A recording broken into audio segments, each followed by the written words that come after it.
नहीं, मैंने आपसे कहा कि पहले चरण के बाद जो भाषा बदली है और भारतीय जनता पार्टी का चाहे वो नेतृत्व हो और चाहे छोटा कार्यकर्ता हो, उनकी किस तरीके से भाषा बदली है।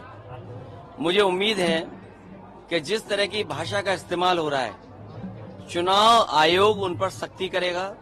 चुनाव आयोग कोई न कोई कार्रवाई ऐसे लीडर्स पे करेगा जो चुनाव का ध्यान किसी और तरफ ले जाना चाहते हैं। इनके भाषणों पर हार का रुझान दिखाई दे रहा है। अगर हार न रहे होते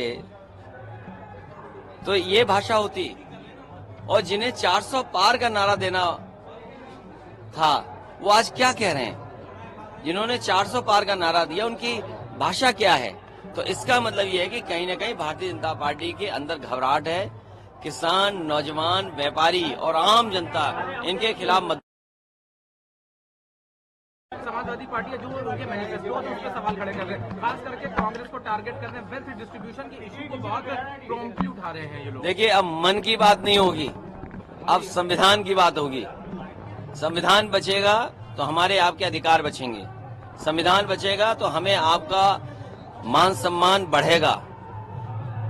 यही संविधान है जो बाबा साहब भीमराव अम्बेडकर जी ने दिया, वो हमें संजीवनी देता है।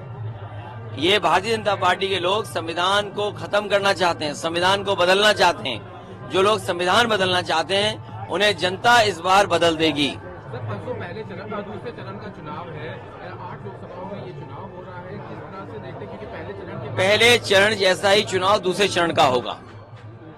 जैसे पहले चरण में लोगों ने मतदान किया है भारतीय जनता पार्टी के खिलाफ, दूसरे चरण में वैसा ही मतदान होने जा रहा है। मंत्री रघुराज प्रताप, उनका कहना है कि एएमयू से आरक्षण को हम लागू करेंगे। मेरी जानकारी में नहीं है। सैम पित्रोदा का बयान आज इकोनॉमी को लेके बहुत ज्यादा चर्चा का विषय बना हुआ है। कांग्रेस के वेल्थ डिस्ट्रीब्यूशन के इशू पे उन्होंने बोला है, आपका भी इकोनॉमी में काफी इंटरेस्ट है, तो आप इनके बयान को कैसे देखते हैं? सच्चाई तो यह है कि अर्थव्यवस्था का पूरा सत्यानाश अगर किसी ने किया तो भारतीय जनता पार्टी ने।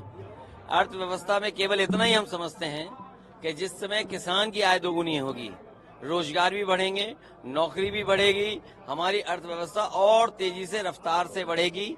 और जो सपना दिखाया था मेक इन इंडिया का, उससे मेक इन इंडिया नहीं हुआ। कुछ लोगों को लाभ पहुंचाने के लिए किसी